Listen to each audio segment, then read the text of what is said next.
Good morning. Thank you for joining us. My name is Francine Newsome Pfieffer, and I'm the Vice President for Federal Relations at Rutgers. I'm based in Washington, D.C. I'm also a member of the teaching team here at Eagleton, and I have the great pleasure of kicking off the Eagleton Institute of Politics Albert Lewitt Endowed Lecture today. The Albert W. Lewitt Endowed Lecture was established by Mrs. Benjamin Leon in memory of her brother, who worked on Capitol Hill in the 1940s for both Senator Warren Barber and later Senator Albert Hawks, both of New Jersey. The annual lecture is presented by a current or former member of Congress, congressional staffer, or an expert on Congress. I would like to take a moment to thank the Lewitt family and the supporters of the Institute's public program series for making conversations like today possible. I'd also like to take a moment on behalf of Eagleton to thank the Institute's co-sponsors of today's program for their support: the Rutgers Center for Social Justice Education and LGBT Communities, the Rutgers Center for Latino Arts and Culture, the Rutgers University Alumni Association, finally. Now it is my distinct pleasure to welcome U.S. Congressman Darren Soto. Elected in 2016, Congressman Soto represents Central Florida's 9th Congressional District, which includes all of Osceola and parts of Orange and Polk counties, including Eastern Orlando, Kissimmee, and St. Cloud. Representative Soto is a Ringwood, New Jersey native who credits his parents for his strong work ethic. He is a graduate of Rutgers University here in New Brunswick and of the George Washington University School of Law. In his short time in Congress, Representative Soto has helped to pass major bills to increase hurricane preparedness, hold foreign offshore drillers accountable, protect marine life, and to honor veterans. He currently serves on the House Committee on Energy and Commerce and the House Committee on Natural Resources. The first Floridian of Puerto Rican descent to serve in Congress, Soto is a proud member of the Congressional Hispanic Caucus. He's also a member of the New Democrat Coalition, the Congressional Progressive Caucus, and the LGBT Equality Caucus. Reflecting on his path to Congress in a 2017 interview with Rutgers Today, Congressman Soto said, "It is a fight to get a seat at the table where there is a lot of money and a lot of famous names. We are grateful for the time he is taking today to share his expertise and his insights about that fight with his alma mater. We look forward to hearing about the Congressman's path to politics and his advice for those who aspire to follow his example." Leading our conversation this afternoon is my colleague, Dr. Elizabeth Matto. Dr. Matto directs Eagleton's Center for Youth Political Participation, which leads research, education, and public service efforts designed to encourage and support the political learning of high school and college students and civic action among young adults. Throughout today's program, we encourage our audience members to submit questions via the Q&A box.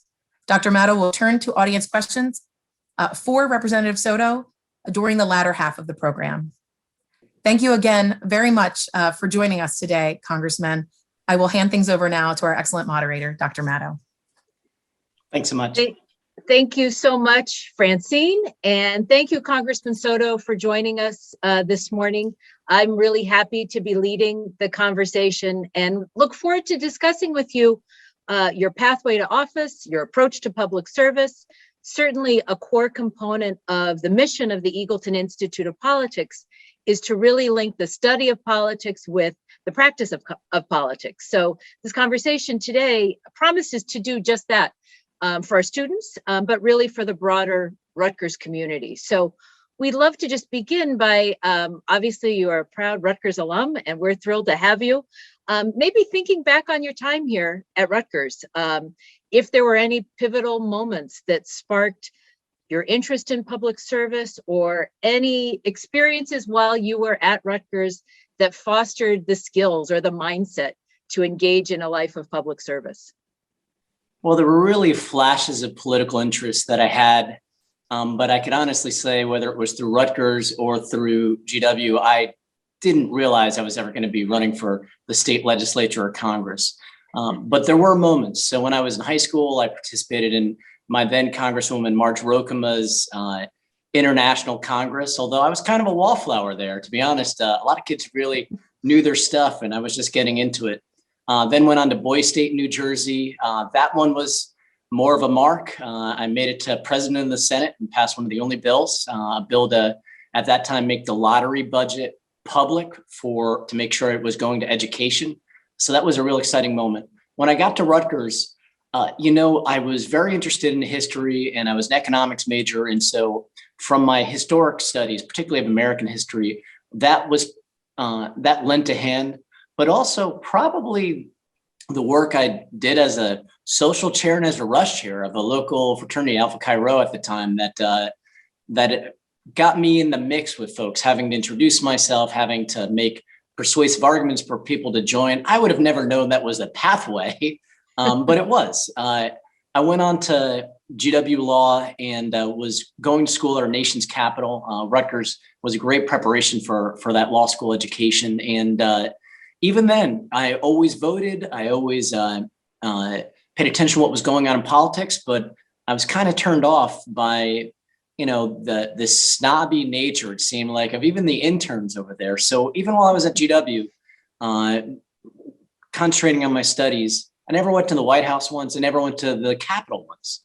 And it wasn't until I got down to Florida that some of these fundamentals that I learned really started to take shape. I had to create a new law firm and with a distant relative of mine, and was trying to get out there. So I joined the Young Democrats to meet people.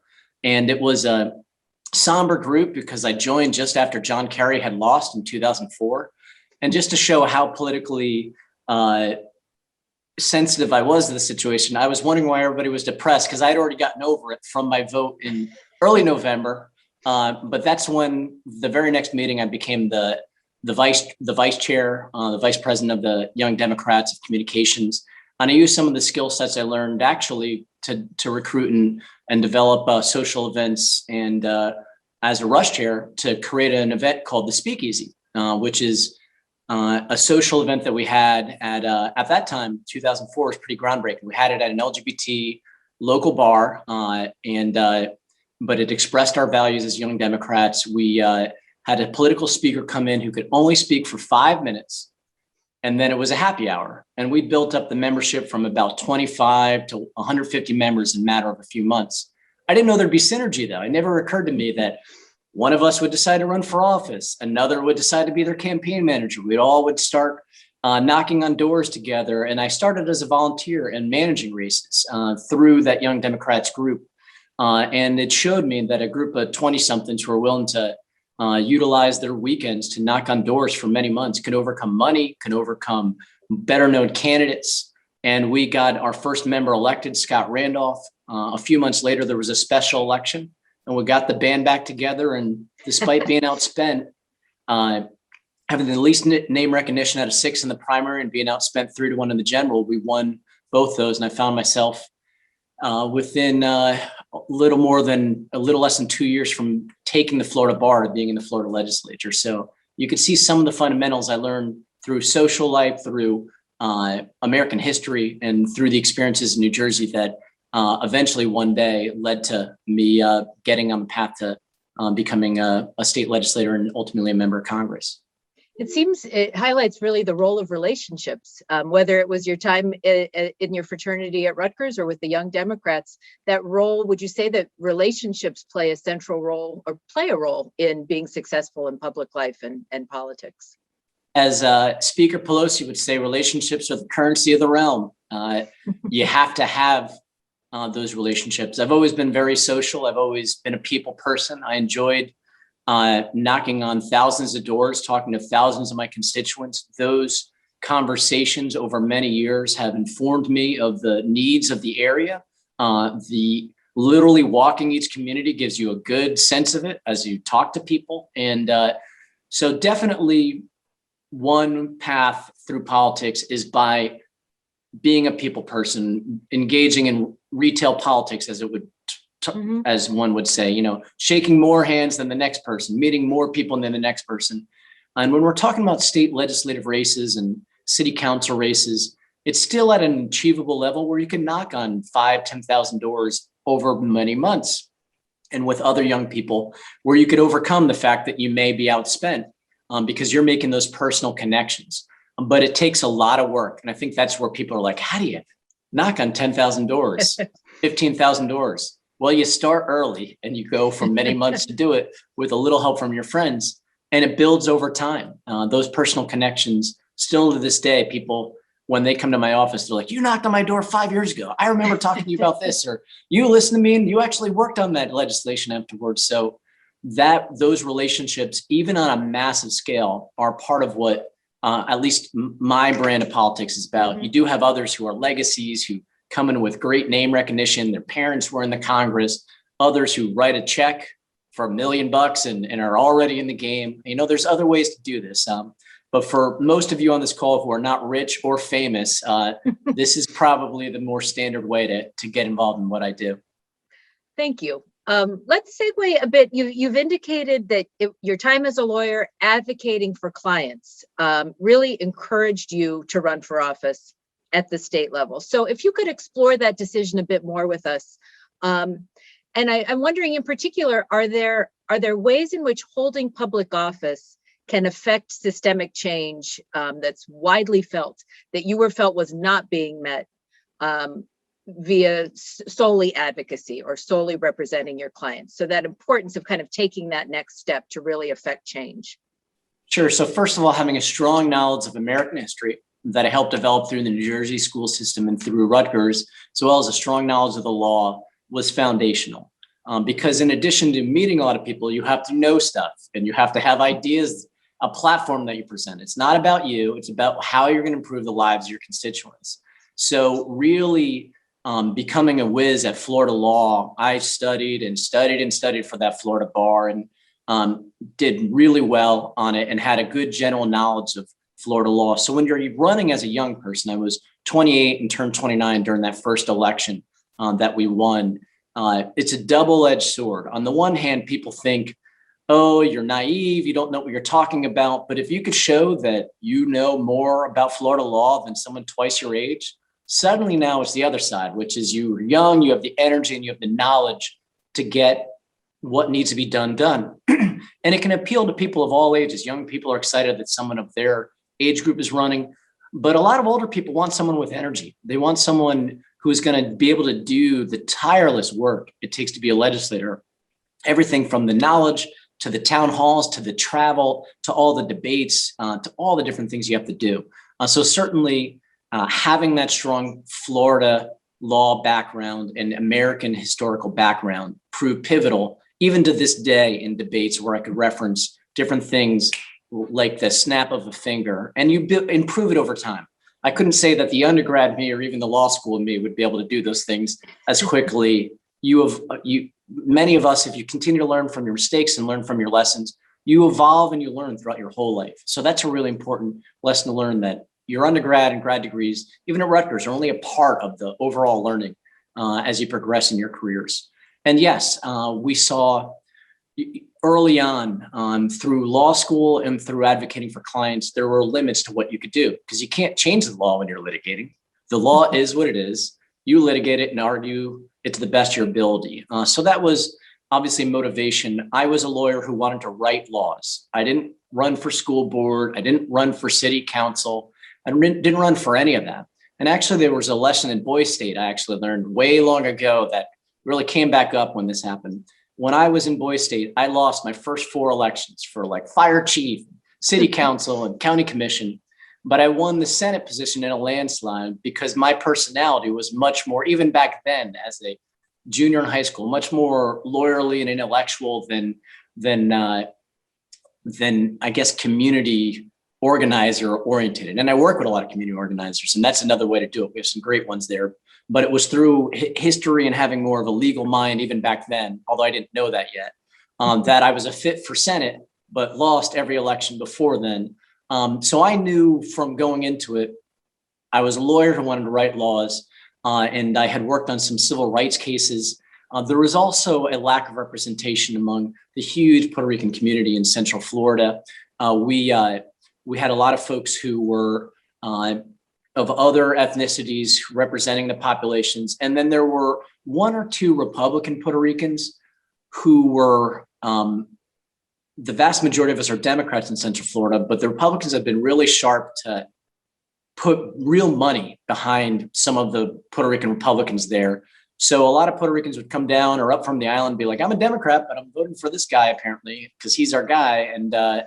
And so when I ran against the money, but I did the hard work. And there wasn't a lot of folks before that willing to do that on the Democratic side. We had the votes there, but someone had to lead the fight to go out to get them and to marshal everything together. Now, after me, it's become a very progressive community. I have folks who are now in state rep positions or school board positions or county commission seats. We've really arrived politically. We're still arriving economically down there. And frankly, a lot of folks are from New Jersey or New York who moved down to Central Florida. They're the second biggest Rutgers alum populations in Florida. So that shouldn't surprise a lot of you after New Jersey, that there's a lot of us in Central Florida. So knowing that we needed folks who represented the majority of the values of Central Florida and to fight for things that really mattered. I passed a law to help make Dreamers eligible to be in the Florida bar and to have in-state tuition. I don't know if a non-Hispanic would have pushed that as hard, or someone who doesn't understand the immigrant experience. I pushed to give families coming from Puerto Rico 2 years before their standardized tests would count. We had kids coming in not having enough time to learn the language. When my dad, born in Matto, moved to Paterson, New Jersey, it took him 3 years to really learn the language. And we were testing kids after 1 year and they were failing and getting held back. So those were just two key examples of having my life experience had me prioritize two of those issues. And a third was after Hurricane Maria, when we had so many folks coming to New Jersey as a member of Congress, it was tireless. And the beauty is we have a district where there's many of us who have strong connections to sort of your New Yorkers up by you and Los Purros, which are the folks from the island. And we're sort of a mix of both. And we stand in solidarity with brothers and sisters on the island. But make no mistake about it, I represent Central Florida, and that's the main priority, but they give me the goodwill to work on all these other things, including teaming up with the New Jersey delegation as different issues come up as well. And you've touched on, one of the hats that I wear at the Center for Youth Political Participation is leading our Young Elected Leaders Project, where we do research on young people running for office and serving in office. But that notion, this idea of the importance that activism has played as an impetus to having you run for office, do you see that in other people of your generation? I think you indicated you served in office, you were 28, 29 when you ran for the state legislature. Is that a unique feature, would you say, of millennials that has maybe propelled them to run for office? So we saw some with a tweener like me, where I'm Gen X, but near millennial. Okay. It's starting around that 2007, 2008 time, getting back to the basics. And President Barack Obama in that 2008 campaign was community organizing and canvassing on a massive scale. I mean, even in my neighborhood, I got a knock on the door from someone from Barack Obama's campaign. And I think that really set the tone, and we see millennials really taking it to another level. And it's exciting because that is what people used to do. The interesting thing is the contrast, because you have also social media. So social media is good to get some information out there, to get out to a lot of people. But it also is impersonal. So even as social media becomes a great tool to get your message out there, young people and older people still want that personal connection. And in fact, because of COVID, you see the fact that, for instance, the Democrats didn't knock on doors to the very end. That hurt us in many seats because of the safety issue. But I, for instance, run a campaign where we knock on doors for months, and we had to do phone banking for months and just go out in the last 5 weeks once then candidate Biden was starting to canvass. So, and you see that also on the Republican side too, that you have increasingly young people not only turning to new ways like social media, but understanding that social media is also cheap and impersonal, and that you still need that personal connection. And I'd even argue that a lot of my millennial constituents who are now homeowners, if I just reached out to them through social media, they'd be like, yeah, anybody could do that. Anybody can tweet something out. Anybody can do a Facebook post or Facebook ad. They even more so want that genuine contact because of what it means to actually have an authentic two-way conversation and to listen. Can you help us understand then your time in the state legislature, and you were encouraged to run based on that real desire to make affect that institutional change, that long-term change. Maybe talk a little bit about what encouraged you then to run for Congress. And, we know that you have been a very active member of Congress in your short time in service. In your first term, you helped to pass the most legislation of any other freshman in Congress.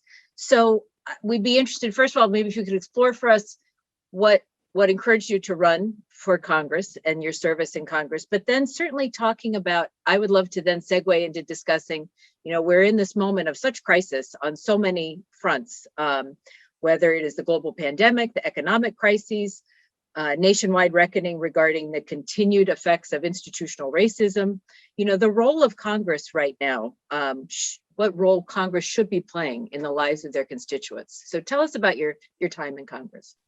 Sure. So as I progressed from the State House to the State Senate to the Congress, first, politics has a lot to do with timing. It's much easier to win an open seat than run against an incumbent. And there are these moments that come up and you either have to seize that moment or not, and you have to be smart about it. So when I was in the State House, there was a new congressional seat drawn, but there was a gentleman who used to represent it who was worth millions of dollars. And he jumped in that right away. And I was like, I'm going to run for State Senate right now for the same motivations, to help people and to write fair and just laws and to do a policy and learn from the mistakes of history to improve the future and the quality of life of my constituents. But as you go further up, you have a larger ability to do it. It's true that local governments and state governments are closest to the people. But I think a lot of the focus right now, for better, for worse, has been on the big national efforts going on. So as I had the opportunity to run for State Senate, that was the better opportunity. I ran, was honored to win and to represent our community for 4 years in the State Senate. An open seat opens up. Frankly, this is the difference between the minor leagues and the major leagues. I just sometimes remind everybody in Florida, we have a state legislature, because people would forget about that. But there's a lot of focus on Congress, and you could do a lot of big things. And of course, as an American history buff, the greatest debates, at least from a historical context, and the greatest impact you could have in terms of numbers is through the Congress. We're not dealing in millions and billions, we're dealing in billions and trillions, and the biggest policies affecting the nation. And so the opportunity arose. It was a dogfight in the primary. And since the seat is just Democratic leaning, I always have a legit and tough general election as well. But I tend to be most comfortable in a general election, talking to everyone, but also I'm a proud Democrat and have a lot of progressive values. So, I work on both those things. But at the end of the day, it was to get that ability to be in some of the greatest debates of our time, to be able to do what's right for the nation. And of course, I arrived at such a crucial time in history with the election of President Trump. That became a very divisive time for a lot of folks in Central Florida. We're a very diverse community. We have a large Hispanic population. We have a large African-American population. We have a large Muslim population. All those communities were absolutely demoralized and divided during that time period. And then we have your folks, liberal Anglos coming down from the north, and more Southern traditional Anglos that are more conservative in the South. One of my districts voted one of my counties voted 13 plus for Trump, 2 voted for Hillary Clinton. So I get in and I, just from the context of history, knew it was not going to be a normal time. And what really woke me up to it was when my hero, John Lewis, was attacked, an American hero. And that was really like, okay, this is not going to be George W. Bush or George Herbert Walker Bush or Ronald Reagan. This is going to be a very different type of Republican president. We need to be ready. And they fought 2 years to protect the Affordable Care Act that ensures we have the biggest federal exchange in Florida, in the nation in Florida, with nearly 2 million people, including tens of thousands of folks getting health insurance in my district. So that was a big issue. We saw the Muslim ban and trying to end DACA and the attacks on the Hispanic community. That was huge. We saw, in addition, the eroding of voting rights that have protected African Americans, and then the Supreme Court takes away pre-clearance on top of that for our state. And so it was about surviving, and then 2018, taking back the House to be able to provide some balance, some accountability back into the Congress. And we, by the skin of our teeth, saved the ACA, prevented the DREAM Act of DACA from finally being eliminated, fought to try to preserve voting rights and LGBT rights and all these other things that were in jeopardy at the time. And then in 2018, we started to get to go on a little offense and work on an appropriations package that more represented our values. And then, of course, in March of last year, COVID hit. And really that was, we're talking about the worst pandemic in 100 years since 1918. Over 500,000 people have died to date. This is a once in a generation crisis, and really the most invasive crisis to each American life since World War II. And it took me a while to realize that 9/11, of course, was terrible for the tri-state area, for Virginia. The whole nation was in mourning, but not everybody knew someone who passed away. When we went into the Iraq War, less than 1% of the population goes to Iraq or Afghanistan. Even with the Great Recession, only 10% of folks to 12% of folks ever lost their jobs. So you still have 80-something% of Americans that aren't affected. But now every American is affected. We're on this Zoom call because people could die if we congregate using bad practices. So we had to step up, and we passed the CARES Act, a huge landmark bill to help prevent a recession. And you have to look at this. We're dealing with two crises. We're dealing with a pandemic and an economic recession. It's not just the Great Recession like we saw in 2007 to 2010 and beyond in certain states like in Florida. So this was a moment in time where it takes incredible leadership and unending stamina and courage to be able to. I was still going out to events and still going out, getting on airplanes the whole time and meeting with constituents as I could, even while there was no vaccine yet, but they needed to see that their leaders had the courage to risk our own lives. And I was happy to do that because I know that's the job. And I have one of the most populated districts in the nation because very high growth, fifth most popular, 940,000 people are in the district I represent when most are at 760. So there's a lot of folks counting on us. And now we go into a unified Democratic government under Joe Biden. We're in the first 100 days. We're on the precipice of passing the American Rescue Act, the largest bill passed by Congress in generations. This is our new deal of this generation. And yes, there's a decent amount of funding for the response to COVID, but there's even more to bring us through the recovery in every sector, in every way of life. We're going to hire 100,000 young people to help us vaccinate America. We're going to have enough funding to get enough vaccines. We're going to make sure we could have these vaccination sites across the United States with the National Guard helping out. We're going to be helping with higher ed institutions like Rutgers, where I heard that the amount you all are receiving is well over $100 million to help with both the school being safe and student relief. So I could go on and on about the impact of this, but I will end by saying there's other landmark bills we're passing over this first 100 days. The PRO Act to boost labor rights. We passed HR Run, the For the People election law to protect early voting rights, to fight against gerrymandering and redistricting, to require presidents to disclose their tax returns and to stop dark money from not being disclosed. And of course, we have also this week 2 gun safety bills to close the Charleston loophole and to provide universal background checks. And next week, we're going to the Dream and Promise Act to protect dreamers and TPS recipients with a pathway to citizenship, as well as the Farm Worker Modernization Act to protect a pathway to citizenship. And last week, we passed the Equality Act, which would provide LGBT rights through all our civil rights statutes. So some big issues coming through that in the first 100 days, that it's a narrow Senate, but we feel very good about our chances to get a lot of these things through. There may be some compromises made, but you're going to see a big difference in this first 2 years in the rights of so many people, so many folks left behind for so long. Thank you, Congressman. And I just want to remind you, we're going to segue in a few minutes to questions from our audience. So if you have a question and you haven't submitted it yet, we want to encourage everyone to submit your question. And maybe I'll ask one more and then we'll start to address the questions that have come in. So you've suggested, such a vibrant, active agenda. And have indicated that stamina and courage is so important to be successful in Congress. Maybe you could share with us. I'm especially thinking of our students.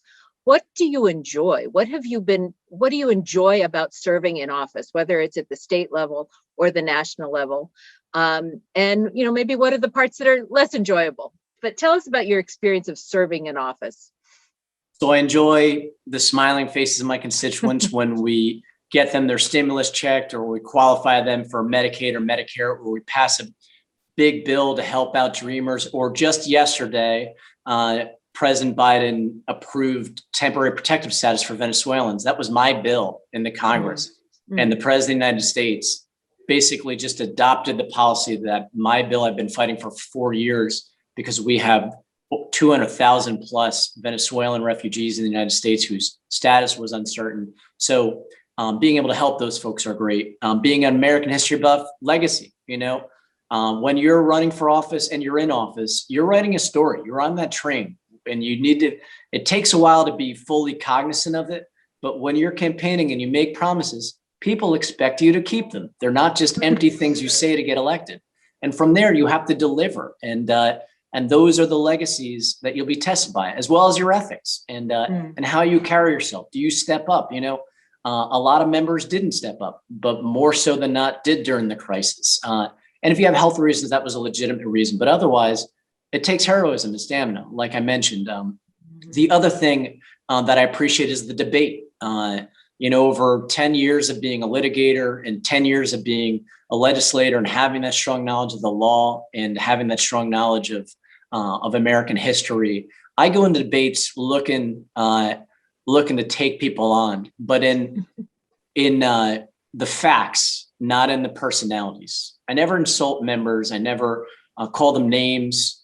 If I'm going to shock everybody, it's going to be with the facts. I may say that this is all about a relitigation of the election. We all know Biden won, and you may see people like, I don't want to hear about that. but I'm not talking about personalities. I'm talking about reality, or when I say that that all this is about discriminating against a particular community, or about, for instance, climate change being real and being human caused and being an existential threat, and that we can either lead on this or we could leave an earth to our children that will be worse than any generation before it. And some people don't want to hear that, but I enjoy the debate. I enjoy seeing my constituents' lives improved. I enjoy establishing and passing landmark bills and legislation that are part of history. All those things are the motivations. What is not as pleasant? Well, fundraising is not at all pleasant, but it's required. Sometimes I feel like that's the difference between a city council member or state legislator versus a member of Congress, raising tens of thousands of dollars versus raising millions of dollars. But the beauty of it is there's different ways to do it. We've seen, particularly among our younger millennial members, they've been able to, take bold positions and grand pronouncements on social media, get thousands and millions of followers, and be able to get thousands of small dollar contributions. So it's not just calling wealthy folks or PACs. It's about small dollar donations. It's about getting support from folks actually in your community. And that's what HR 1 was all about, is making small dollar contributions count more. One of many things in the For the People Act. So that is a tougher part of the Congress. Mailers can be vicious. TV ads can be vicious and unfair. People can attack your family. You can have your worst days advertised for months at a time, mistakes made that you wish you could go back. But look, as I said, it's this moving train. So when you make a mistake, that's it, you own it. So you better live up to it and fix it and not try to run away from it. You got to take responsibility. Truman said it right, when the buck stops here. And so that could be hard, to take full responsibility for your mistakes and your successes. It could be hard to see your spouse or your family attacked for literally thousands of people to see, or for your staff to get attacked because they made a mistake.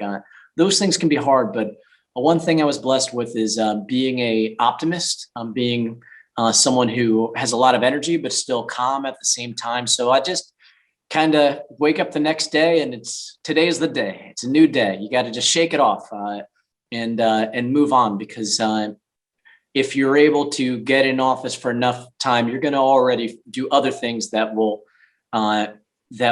eclipse whatever mistakes you made. And nobody's perfect, but people do expect you to apologize and own up to things when it happens, and try not to make those mistakes to begin with. That also helps. Learn over time, and I believe that's been one of the real things over anything else I hope people will learn today. Is many of you will evolve throughout your careers. You'll be sharper in your 30s or 40s than you are right now. Some of you won't, because you didn't learn from your mistakes, but I hope you all will. There's no way, even as a student or as a Rutgers or a law student, I would be at the caliber I am now, because it took many mistakes and many different lessons and building up my work ethic and building up my ability to remember things and recall all these things as you go up and you focus. Those are all keys that have helped me, and I hope help you too. So those are great lessons, not just for our students, but for all of us. So we have a number of questions that have come in, so I want to start to address some of them. One question asks, how do you bridge the social, economic, cultural, and political differences among your constituents to create a common agenda for action? And maybe even along those lines, if you can discuss a particular piece of legislation that you're working on that may offer that opportunity to bridge those differences. Sure. One of the keys is everybody cares about us bringing home projects and improving the lives of our constituents. So when we're talking about funding, everybody's part of the Green Party. When I'm bringing back a local college, like we brought back a new Valencia Poinciana College, or bringing Sunrail, commuter rail to my district, or expanding I-4, which a lot of people are stuck in traffic on in Jersey. I know you all know about traffic. Or whether it is bringing a new high-tech center to the district, those were all, or helping our local citrus growers and ranchers with relief. Hurricane relief was a big part. All those issues were all, for the most part, bipartisan. Only the most hyper-partisan folks who just, it doesn't matter what I did there, they're not going to be with you. But a good 2/3 to 3/4 of my constituents, and sometimes more, are supportive of those things. So always remember that the budget, at least in the individual projects you're bringing down, tends to be bipartisan. And when I was fighting for citrus relief, or fighting for housing relief after hurricanes, or even during the COVID relief, a lot of those letters were bipartisan. So that's important. Some policies, the next thing that's very bipartisan, constituent matters. We don't ask people what party they are. We don't look up what party they are when they call for Medicaid, or they call up for stimulus check help, or they call up with help for their Social Security or for immigration issues. We have no idea, nor would we ever care. It doesn't matter. We represent everybody in the district, and we represent them equally with regard to constituent services. With regard to policy, look, you got to press that green button for yes or that red button for no. You're never going to win by 100%. You're never going to get 100% of the people to agree with you. But you do generally run on a platform, and you vote those who are doing it right, vote consistent with that platform, and you're representing the majority of voices in your district for that particular issue. And this is democracy. For better, for worse, it is majority rule in each district, majority of voters, that is. So don't forget to vote. That's a key part of it. And the last thing I'd say is you have to compartmentalize different issues and be mature about it. I may have to fight vigorously in an issue related to climate change in the Energy and Commerce Committee, which is one of the 3 most powerful committees in Congress. We have almost all of healthcare, almost all of tech, environment, consumer protection, energy. It's this giant committee where 47% of all bills go through this committee, which is why I fought to get on it. Oh, and by the way, the chair is your representative, Frank Pallone. So it's good to live in New Brunswick. You have a very powerful member who I voted for twice and treats me as a nephew. He's great. So we may debate on issues related to climate change, but yesterday I went up to one of our Florida members, long-serving member, very bipartisan, Gus Bilirakis. He represents part of the Tampa Bay area. And we wanted to make sure the federally qualified health clinics can start getting federal vaccines in, because they're getting some from the state, but there's a lot more restrictions to that. And we have a lot more control over the federal programs than the state programs. So I asked him, would he be willing to write a letter with me to Biden asking for us to get allotments of vaccines for federally qualified health clinics. And he didn't hesitate within a minute to say, my father, he's a legacy, by the way. My father helped pass the federally qualified health clinics, and this should be a bipartisan issue. It wasn't always, but we need to work on this. I have a lot of these in my district and help my constituents to, yes, let's do this letter. And with he and I leading it, being on the committee, we're probably going to get most of the delegation on board. And so we may not agree on some other issues, but we dust ourselves off and pick up for the next debate. The law really helped me. Practicing law really helped me with that, because when you're practicing law, you could have diametrically opposite interests as the other lawyer, but you have to go through discovery and you have to share information. You have to have respect for one another. So being able to have respect, compartmentalizing issue by issue, those are some of the things that help out in Congress. And of course, as I mentioned, the budget's bipartisan, constituent services are bipartisan. And you try to have a policy agenda where you make some compromises, but you're never going to get 100% of the people in your district to agree. Okay, thank you, Congressman. I want to ask a question that was posed by Amanda. Amanda writes, as a fellow Puerto Rican, I'm concerned about the current state of the island, especially since they don't have direct representation in our government. What is doing to help these American citizens? Well, anybody who Googles my name will find out I am the prime sponsor of the Puerto Rico Statehood bill. This all flows from how they vote on the island. My first opinion is that the current status is a failed status for the island. The island is a territory with a population bigger than about 20-something states. And we saw that, right? The failed status with the Hurricane Maria, with Promesa and the budget cuts. We saw with the earthquakes where they still haven't gotten relief for that.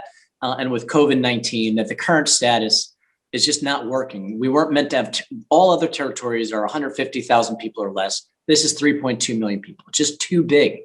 And having one non-voting member of Congress doesn't work for them. And so we had 3 elections, but this last one was a lot different in that it was a simple yes or no statehood question on a general election ballot. And a majority of the people voted yes. If they would have voted no, I wouldn't have taken any action, because it's up to the people on the island to decide. And their Florida Rican and New Yorican brothers and sisters are here to should be supporting them in what they want to do. But they voted yes. And so I filed the bill as the prime sponsor. Jennifer Gonzalez-Colon, the resident commissioner, is the co-introducer. The reason why I'm the prime sponsor is because the Democrats are in charge. She's a Republican. So if the Republicans were in charge, she would have been the prime sponsor and I would have co-led with her. It was the governor and the resident commissioner who wrote the bill, because it should be reflective of the island's elected representatives' voices. I've never had a problem with the island being independent. The problem becomes that there's more support for independence on the mainland than there is on the island. And it's pretty passionate support, particularly it's about 50-50 in New York and a little more statehood in Pennsylvania. In New Jersey, I haven't seen as strong a polling, so I couldn't tell you. But I think, we who live in states shouldn't be telling folks on the island they need to be independent. It polls in single digits down there. And the reason is they prize their American citizenship. I mean, we're passing the Dream and Promise Act and the Farm Worker Modernization Act to get more people American citizenship. The vast majority of Puerto Ricans believe themselves to be American citizens and prize that. They also receive billions in federal funding that boosts their quality of life compared to other Caribbean nations. All of them are doing their best, but they don't get $42 billion after a hurricane. When Hurricane Dorian hit the Bahamas, they got a few $100 million. Puerto Rico got $42 billion. They get all sorts of help because they're part of the United States. So with this election, we're going to be pushing pretty strongly for statehood support. We have support from LBOCS in New Jersey, as well a member from Newark that many of you may know, my hermano cubano, and from Richie Torres, from our first Afro-Latino Puerto Rican in Congress. He's also a member of the LGBT community. But there's some debate over this. My problem is I think the time's come. We've debated for 120 years. We don't need more debates. We need action. And if the folks down there wanted independence, I'd support them. But the vast majority of folks, they want statehood. And so we're going to fight for that. That's one of those historic battles. Ironically, I'm one of those Puerto Ricans who doesn't like to argue. I just like to solve problems. I like to end arguments, not continue to debate and debate and debate over and over and over again. And this needs a resolution because there's 3.2 million people on the island living in a failed state as second-class citizens in the United States of America. And they've asked for statehood, and we're going to support them. Thank you, Congressman. I want to build on that question of representation, and you alluded to it earlier. But one of the questions from Antonio asserts or asks, we need more Hispanics elected, but I think we also need Latinos, Hispanics in government positions, so probably appointed positions. So maybe if you could reflect on how we make that happen, either encouraging successful candidates. Talk to us about encouraging representation in Congress or our state legislatures also. So first, I'm really proud of the fact that the youngest woman ever to be elected to Congress is Alexandria Ocasio-Cortez, a fellow Puerto Rican. She is the vast exception to the rule. She got right into Congress. Most of you, that will not happen. You want to start in city council or in school board or in the state legislature. We don't want to do the lottery ticket runs. She's a generational candidate. You and I probably are not.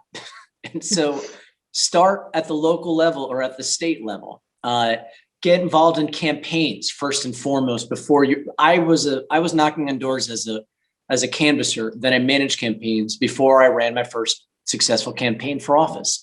So I think you have to get involved and, pick what party you want to be a part of and then get involved in one or two campaign cycles. That also give you valuable information on one, how to knock on doors and talk to voters. Two, about the issues. Three, how to debate and deal with the press. Four, how to fundraise and have a sense of how to manage a campaign.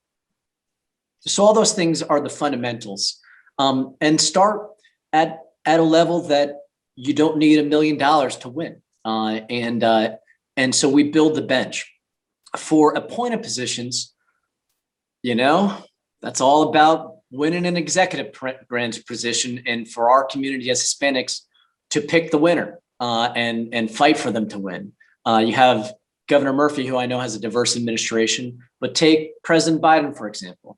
Puerto Ricans, we Florida Puerto Ricans were used to being the most powerful Puerto Ricans on earth. We helped elect Barack Obama twice in Florida, but now it's the Pennsylvania Puerto Ricans in the Philadelphia suburban area that are the most powerful ones in the country. They helped elect Barack Obama.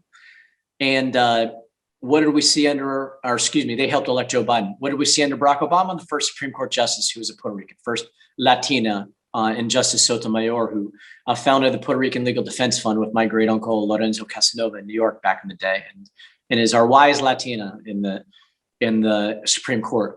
Just recently, talking about education, we have Secretary Cardona, the first Puerto Rican in a cabinet position in the history of our nation. Huge. We've had some surgeon generals, but that's not a confirmed cabinet position. He's in the cabinet. We have my good friend Becerra, a Mexican-American who was a longtime member of Congress from California, who is then Attorney General. He is slated to be our HHS secretary and a dear friend of mine. He's been in Florida many times, but it took backing the right horse to get appointed positions. It's high stakes. When President Trump won, a generation of Clinton youth went home. They didn't have jobs in DC. They didn't get appointments. They didn't have all these amazing things. They were out. And it was the Trump youth, many of them actually from the Northeast, from many schools in the Northeast that got those opportunities. And now they went home and Biden got elected. Now you see a whole different group of folks, young people get appointed. It's high stakes. And sometimes you win, sometimes you lose. And And when you do, you go into different think tanks or different nonprofits to help form the policy, like Center for American Progress is a classic example, where people will go there, and a lot of the folks who were there are now some of the nominees for some of these positions, or they work in the Congress, or they work in their local or state government. So, and it's helpful to come from a state like New Jersey if you have a Democrat in power, because we have a unified Republican government in Florida. The chances of you being a Hispanic who's in the cabinet in Florida is much more difficult. And without being a cabinet person on the state level, that puts you in a better position than being like an environmental director for a city or for a county, because you've done a much larger level. You see Mr. Regan, African-American, who was the North Carolina Environmental Protection Secretary, now EPA, slated to be EPA Secretary. So the states can be a big training ground also to get to that federal level, which is so difficult. We're talking about 340 million people. It's a very narrow chance, but someone's got to get those positions. And so running on campaigns, winning an executive position, starting out through campaigns, then starting out through local government or state government and getting into federal government. That's the path for most folks, but you never know. We saw it before with my mi hermana Alexandria that it can happen. It's just rarely. That's why it's so celebrated when it does. And I see we have probably time for another one or two questions. And this notion of staying engaged, whether it's people running for office or serving in government, but even voters. Certainly a lot of our work at the Center for Youth Political Participation is registering and mobilizing Rutgers students. But can you talk a bit, and I see a question from Lola, the best way to engage voters and keep voters engaged, looking ahead to future elections? We know in this most recent election, we had very strong voter turnout. Any recommendations, policy you recommend for really maintaining and enhancing voter participation? It's a multi-tiered effort. So there's knocking on doors in town halls, and I host a town hall each month on various topics. And then I do roundtables with supportive coalitions like unions or environmentalists, veterans, or my Hispanic roundtable, or my LGBTQ roundtable, or my justice roundtable. So I'm listening through roundtables, multiple of them a month, and a town hall each month. We're knocking on doors during the election. So, okay, that's the listening part of it, to get all the ideas of the needs, as well as what you read in the newspaper and what you see. I focus more on our local newspapers and our local stations, because it's Central Florida is people are concerned about what's happening in that area to a large extent. Then from there, you have to put forward a platform that helps solve these issues. And it's a constant turnover. You solve this, but this comes up, and you're doing this over time. Then you have to keep people through constant contact informed on what you're doing to help accomplish it, or why it didn't work out, but that you committed best efforts. So how do we do that? Twitter, Facebook, in addition to the town halls, and an email newsletter every week. So for Twitter and Instagram, we're talking about our younger folks, 18 to 20 something, maybe even 30 something. And then Facebook is more for your late 30s to 50s or 60s. And then emails for most of the seniors in the district. Look, seniors vote more than any other demographic. So even as a young person, half your vote could be 50 plus. So if you're a 28-year-old running for office, remember, half the people who you're looking to get their votes, the most likely voters, are almost double your age, but you could still do it. I know. But you need to have that multi-tier. Not everybody's gonna, and then you have to do it over and over again. When you put out one tweet that said, hey, we passed Venezuela TPS, happy day, that's not enough. It's gotta be over and over and over the course of months. We're gonna pass this American Rescue Act. I will have multiple events in the district, probably 3 to 4 dozen by the time it's over with, in addition to another 30 to 50 posts on it, another 30 to 50 tweets on it over months. Because people need to see, once we passed it, there's so much at once that it takes time to explain all these things.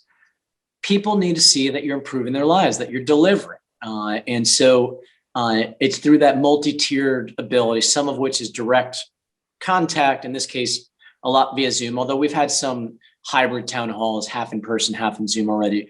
Florida, the rules are a little different than New Jersey, but that's a whole nother story. But it's that direct contact, social media, listening towards having your advisory committees. The local press is a huge part of it too. In Central Florida, we're the 22nd largest media market. So I get covered pretty much almost every day in my local press on TV. All I hear from constituents is, you're on TV every day. I don't focus on the cable news like MSNBC or CNN or Fox News, because they tend to go to the extremes. In my district, really, there's not nearly as many people as watching as the local West 2 or WKMG or News 13 or others. So that's another way. In New York and New Jersey, it's tougher because you're the largest metro area in the nation, 30 million people. The news is what they say it is in Manhattan and on the major stations. I remember being up there, and it's hard to get local news, although you're starting to get our equivalent of News 13 and some of these other more localized ones that are helpful through Spectrum is one of those.